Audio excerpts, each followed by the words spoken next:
Welcome to the NBA Coast to Coast podcast brought to you by lineups.com. Nate and Josh here for you guys on Thursday. Got 8 games on the slate. We're going to be taking a look at some best bets in the sides and totals here. Also got some looks for the player props for you guys. So make sure you are subscribed to that channel. Continue to follow along with us all season. Let's go ahead and jump right into it. Nate here. We got the Lakers and the 76ers. You're taking the team total for Philly to be able to score against this Lakers D. Yeah, I mean, the game total is gaining some steam. So this might be up a point at this point. But I just trust the Sixers more than the Lakers in this matchup. If you just want to take Sixers on the spread, that makes sense. I just think Embiid's going to have his way with Ayton coming off a little rest spot here. Since Christmas, the Sixers have a 121 offensive rating with Embiid. They average 119 a game, and this is one of the worst defenses in the league, especially against that type of dual attack that they can produce with Embiid and Maxey, both at the height of their powers here. So I think the Sixers to score. Embiid's averaged 34 a game and 12 free throws a game in his career against Ayton. There goes the Lakers' number one opponent free throw rate, which has really just been the product of scheduling lately in their last 10 or so. They're 17-8 to the over when they have Austin Reeves. That's why this total is gaining so much steam, but a 119 defensive rating. I don't know if Austin Reeves is going to be able to go like 25 plus minutes here. They're definitely treading very lightly with him. That's why I don't necessarily trust them to light up the Sixers defense. That's been pretty solid, but the offense has been fantastic. I mean, they just dropped 128 on a superior Clippers defense, got to 113 against the Dubs at a weak 88 pace. And the Lakers like to play with a little more pace than that for sure. I went through the trend before Tuesday, how they're actually like 1-7 ATS when they play at a 95 or slower pace. It's because LeBron's still looking to get out and run. Like their half court offense still a little bit of a struggle. And I think losing Paul George for now and replacing him with guys like Grimes, more Edgecombe, it just leads to more pace, more of the early season Sixers we saw where they, again, averaged 118 the first 2 months of the year. Yeah, it makes sense. I mean, I like them to cover. I've been having a bunch of discussions about them and the Lakers, and if the Lakers should be favored like this, and if the Lakers, what would it be on like a neutral court? Like where do we really see these teams? I'm just so much more of a believer in what the 76ers ceiling is than the Lakers. And I think with Embiid healthy, at this point, with Embiid healthy, it's like we're reminded of why he was a top 5 player in the NBA for every year that he's been healthy. Essentially, it's like he is unstoppable on the offensive side. On defense, if he's legit, if he's playing and using his 7'3" frame at the rim, then yeah, they're a legit team on both sides of the floor, and I'm going to buy into them being able to actually cover in that game too. I'm going to take the Hornets though to cover as well on the road. We got the Rockets on the back-to-back.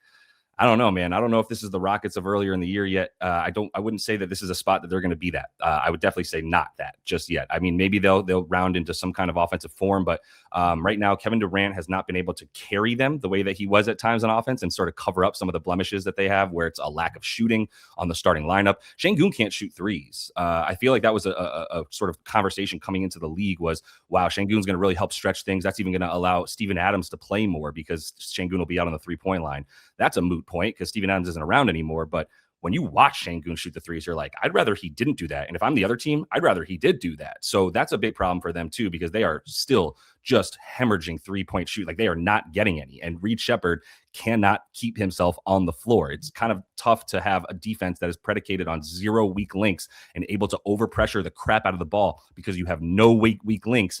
And then you put a weak link on the floor, and I don't care if he's shooting 45% from 3, which he sure as hell isn't. But if he was even, I still probably would be like, you can't play Reed Shepherd for more than 20 minutes, or you're just going to get bamboozled on defense. So I think that's going to be a problem for the shooting for them. The Hornets in their last 10 have lost 2 games. They are on that 7-game win streak, trying to become the last and final NBA team to have an 8-game win streak since the PS2 came out. I want to say it was the PlayStation 2 was out. It's like 2003, Nate, is the last time that they won 8 straight games. It might even be a little bit earlier. So this would be their opportunity to do so. They're talking about it. That has come up in their press game conferences and their post game. That's obviously a lot of ESPN talk as well. So this is a storyline, and I think they're going to come for it with the Rockets, who are a -5 net rating on back-to-backs. They're also losing those games by an average of 4.5 points per game. They are 3-3 against the spread in those games, but it is not the same Rockets team on the back-to-back. No idea if KD plays. He has missed a game recently. Şengün's even been hobbled. I don't know if they're not going to give one up against the Hornets, but this is not your bad Hornets team by any means anymore. And I think they should be at least closer to like +2. Yeah, I mean, that offense is it's the Rockets cannot shoot. They have no shooters. Reed Shepherd cannot stay on the floor as you're outlining. So definitely getting a lot of steam to the under here in this game. And if it's under and you're giving us +4 with a team that's been playing as well or better than the home team and has a rest advantage, I think you just gobble up those points. Might seem square, but I'm down to fade the Rockets, especially if you tell me there's a chance Durant sits. If taking the Hornets over the Rockets is square, then I don't want to be circle. Let me put it that way. Yeah, fair point here. I mean, the NBA is upside down here at the trade deadline. It's crazy, but Hawks -9 here with the Jazz still missing about half the roster. We know Keontae George. And without Keontae George, this offense is as I'm saying, previous 4 prior to facing the Pacers G League squad, they were averaging 101 a game, losing by 15.5 a game. And I mean, that Pacers squad on the back-to-back was just an absolute skeleton squad. Now the Hawks, who are actually playing very well with CJ McCollum in that locker room. They've been top 12 in almost every metric you want in their last 7. They had a dud on a back-to-back in Houston, but now an extra rest spot here. This is only their 3rd game in 7 nights. It's the 3rd game of a 5-game road trip for the Jazz as they reintegrate an entirely new team around Jaren Jackson Jr. Like, they might be a little bit of a reckoning of something to reckon with later when they get him integrated. But for now, I mean, you don't have a creator. You have Isaiah Collier coming off 22 assists against that skeleton squad. I could see the Jazz coaching staff being like, all right, Collier's minutes cut. Like, enough of that. We need to not be quite that competitive. And the Hawks, I mean, their perimeter defense should be good. It's starting to kind of gel. Okongwu could be coming back for this one right on time as they dealt Porzingis. That would be huge because, I mean, he went for 32 and 18 season highs, I think, across the board at Utah, beat them by 10 in Utah early in the season when Utah was still trying. And now the Jazz actively trying to lose. Lauri Markkanen's no longer a lock to play 35 to 40 minutes. So if that's what you're scared of is Markkanen keeping pace with a really well-rounded Jazz team that has a triple-double threat and lots of other guys around Jalen Johnson, then I'm not as worried about it in Atlanta. Yeah, I mean, I'm just not as big of a Hawks believer as you, and I'm just really getting excited about the Jazz because I actually would take the other side of this. I do like the Jazz. We're like 18 points off with each other here, but I think that's fine. I still just want to like stick to my guns here and just kind of mention that I would be taking the Jazz. That is technically it is my second best bet here on the sides and totals for you guys. And so look, choose who you'd like to ride with. But my thing is, I don't believe in the Hawks as much as I believe that the Jazz are going to be better than they have been. And there's going to be a bit of like addition by subtraction. It's not like they got better because of anybody that they lost. Like Walter Clayton Jr. wasn't someone impacting them negatively. Jaren Jackson Jr. is still not going to be out there tonight. So you're going to see the same 7 guys that just played against, the backup Pacers for sure. And they won that game. However you want to say they won it, was like 9 points, and it was a closer game than maybe it should have been at points in the game. I think that the 7 guys that they're going to have out there are still something to be reckoned with. Now, if the Hawks run them out the gym because they get tired playing 7 guys, okay. I mean, Isaiah Collier played 46 minutes last game, didn't seem to bother him too much. And even though, like you said, the Pacers defense was what it was last game, like if you look at the way that the Jazz are playing right now, whether they're on the road as well, they've been covering consistently on the road. The bad loss they had there was to Brooklyn, and they did end up not covering against the Warriors, which was also weird because Nurkic was ruled in. That moved the spread back towards the Jazz, and then Nurkic got the coach's decision to just not play. So there's some of that stuff going on. I think that's expected now, and that's where the spread is at for a reason at 9 points, not expecting Nurkic to be out there. I just don't think that the Hawks have the rebounding or anything down low that makes you go, yeah, they can stop Lauri Markkanen. They can even stop Filipowski at the rim, who just had 16 rebounds in that last game. And I mean, look, call Jay Huff and Isaiah Jackson what you want to call them. Like, at least Isaiah Jackson, especially, is still a good enough rebounder. I don't know if Okongwu or Kristaps is not playing because he is now in Golden State. But Okongwu still questionable with that dental thing, so I don't know if he's full. I just don't trust the Hawks yet, and maybe I will at some point a bit more. But beating a helpless Miami team doesn't really impress me as much. The impressive win would be the Boston one that you're like, whoa, where did that come from? Like, didn't really see that. That one, to me, almost looked more of like an outlier. I understand coming in and believing in the Hawks more. I just don't believe in them at -9 more than I do the Jazz. Right. But do you think the Jazz are actually, just going to light that pick on fire and not treat this as a spot where they're like, okay, NBA, you can't find us. We only have 7 guys. Like, whatever we do out here in terms of losing this game is not our fault. Like, it's going to be interesting to watch just whether They guess go that all is out. my point, though. I guess my point is there are no guys to bring in to sub for Lowry Markkanen. So Right. Lowry Markkanen's going to be on the floor. That's kind of the addition by subtraction Yeah. that I'm saying. Fair enough. Well, moving Just on, preference. player props here. Yeah, it's a wild game day for sides with the trade deadline here. But props, we got some unders. Lamelo in that game that we mentioned, Charlotte at Houston, trending under down to like 216.5. That just does not seem like a Lamelo spot. I mean, in games with pace of 98 or slower, he went under in 4 straight. Then he just barely got over in these low pace games against the Spurs and Pelicans. I mean, Pelicans being a great matchup. Spurs, I mean, we're talking getting over by 1 PRA, and he shot like 20 plus times in both of those. Now, I mean, can I get an amen? Like, Amin Thompson going to be on him. The Rockets are absolutely elite, denying the things LaMelo does, right? Above the break threes, assists, and rebounds to the guard position. Number 1 guarding deep threes, too. So if you just think, oh, well, he's just going to fire from like 25, like, no, they will go out there on him. And in his last 11 road games, he's averaging 27.8 PRA. So I don't really, I mean, I understand the line because the usage has been really high lately, but last 10 overall, only 15 points per game, shooting very poorly.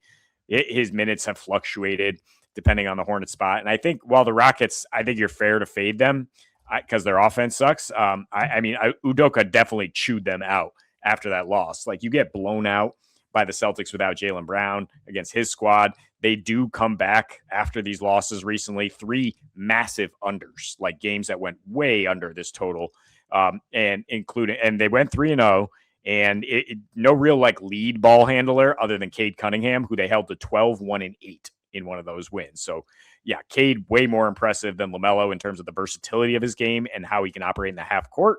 So I will take the under on LaMelo.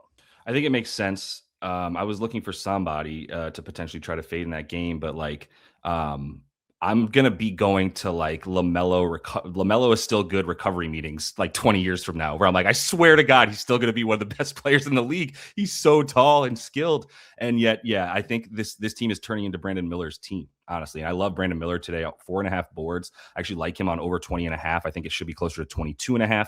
I think he's getting bumped down because Houston is a good defense, and I'm not saying they're bad by any means, but they're not the same team that they've been over the last couple of weeks. Especially, they've been bad. So I like the under for LaMelo here, also based on liking some stuff for some other guys, and I like how many unders we have today because it's just like when there's chaos going on, man, you get a little bit better look to the under. That's for sure. And then you've got things like more guys coming back for LA. So this is like one of those spots where I'm like, damn, like LA is pretty healthy. I think Reeves is playing. Did you know if Reeves is officially playing or is he still questionable for this? He's not on the injury report. Jackson Hayes is out though. I don't know how that plays into this one. Right. Yeah. He ended up leaving last game, and then Reeves is probably still on that minutes limit then if he's not even on the report.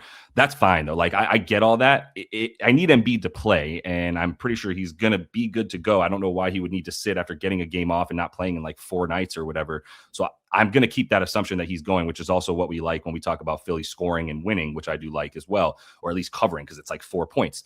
But centers are not going to have their way against Philly anymore. And that's come to fruition in the last 7 games, especially when Joel Embiid has been available. This team has been the 5th best team limiting points and rebounds to centers combined, 4th best limiting points, 7th best limiting rebounds, other way around. 4th best limiting rebounds, 7th best limiting points for that squad. I have a solid projection of like 6.5 rebounds for Deandre Ayton, and that is relatively conservative, not going lower in that sense. So I don't like anybody to do stuff. I'm just targeting centers against Joel essentially and not worrying too much about it. But this is a guy that in the last 4 games has only done this once against the Wizards because he had a whole bunch of rebound chances, because if Muggsy Bogues was playing center against the Wizards, he would get 27 rebound chances as well. So I'm not buying that for Deandre, and I'm going to fade him in this one. Yeah, I mean, you don't have to talk me out of it. I tried to take Ayton a couple weeks ago, and it was just a miserable failure despite a great matchup. He should not have much success against Embiid, even if he's out there for the minutes, because I can't really see JJ going small if Embiid's out there and Barlow's playing the 4 and Oubre's out there. Like they're not going to be able to just go like Rui at the 5 and capitalize on that. But honestly, I mean, maybe Rui does a better job defensively. Or Arabia, whomever. Yeah. Laravia. Marcus Smart on MB. We've seen it before. Let's get it. 1 over is Collin Gillespie. Man, the guy does not take nights off, so let's take him on trade deadline night. We know Devin Booker's out. Jalen Green questionable. Probably could go like 20 minutes if he is actually out there. But Gillespie and Grayson Allen, man, are just the lunch pail dudes who bring it every night. They are the identity of the Suns this year. I mean, Dylan Brooks, of course, too. But the fact that you have these guys who were scrap heap guys just absolutely lighting it up is a credit to Jordan Ott. Gillespie over on his points in 6 of his last 8 and has hit at least 3 threes in all 8 of them. And now facing a Warriors team that's in a bit of turmoil here. I mean, trading TGAD means more minutes for Post and Horford, more turnstile type defense there. They don't have Steph, which you would think helps. And Gillespie against a fully healthy Warriors squad in December, 16 points in both matchups, played 35 minutes, plus 14 in both games. And he was only 3 for 13 from 3. So he was not hot at that point. Now he comes in absolutely flaming. 51% last 4, 22% usage, hitting 5.3 threes per game at 51%. And is averaging 17 a game now his last 6 without Booker. There's no reason to expect him to cool off here. Yeah, I love Collin Gillespie, man.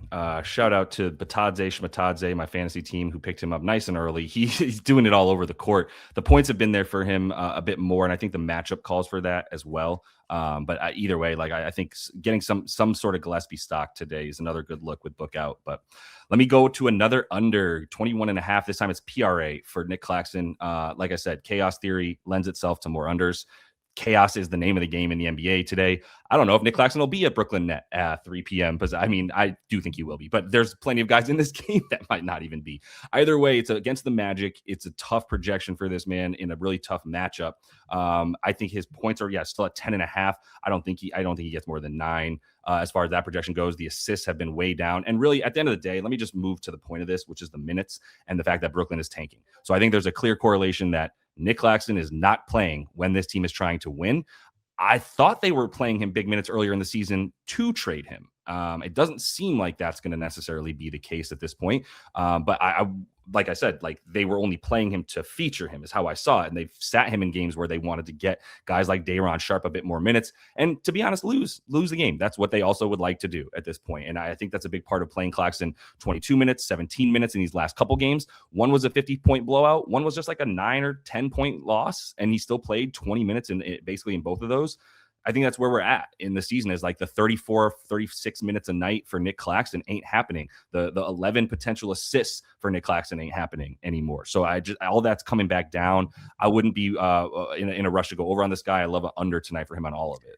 Well, I got bad news for you again. Day'Ron Sharpe 5 minutes ago traded to the Lakers. So there's no backup center tonight for Claxton. Does show that the Lakers have no real faith in Ayton, at least. I mean, but he's not going to be able to suit up tonight. So both these unders, I'd say, are in jeopardy with no backup center for either guy. I love the NBA. I love the NBA. Both. I mean, I do. I'm frustrated that I have 2 bets on my card that are just lost all of the CLV because they're going to go up without backup centers who recently got ruled out. But you know what? Brandon Miller at over 4.5 rebounds is still a lovely play. I think Brandon Miller over 20.5 points. So I still got 2 player props in there for you guys. As I said, I do like him instead of Lamelo. Nate fading Lamelo. I'm going over on B Miller. And I may have to try to rescind this Nic Claxton bet because, I don't think Danny the Wolf is going to come in and take too many minutes from Claxton. They don't have any centers anymore. Maybe some Zaire Williams. Do what you will with that, but I think B Miller is a good backup play. But either way, enjoy today, y'all. We got the trade deadline. It is going to be fun. It's been fun, and I imagine we'll have 1 or 2 more things that kind of come across our timeline that make us really remember why we love the NBA and the drama that comes with it. So enjoy tonight. Best of luck, and until we see you tomorrow, happy betting.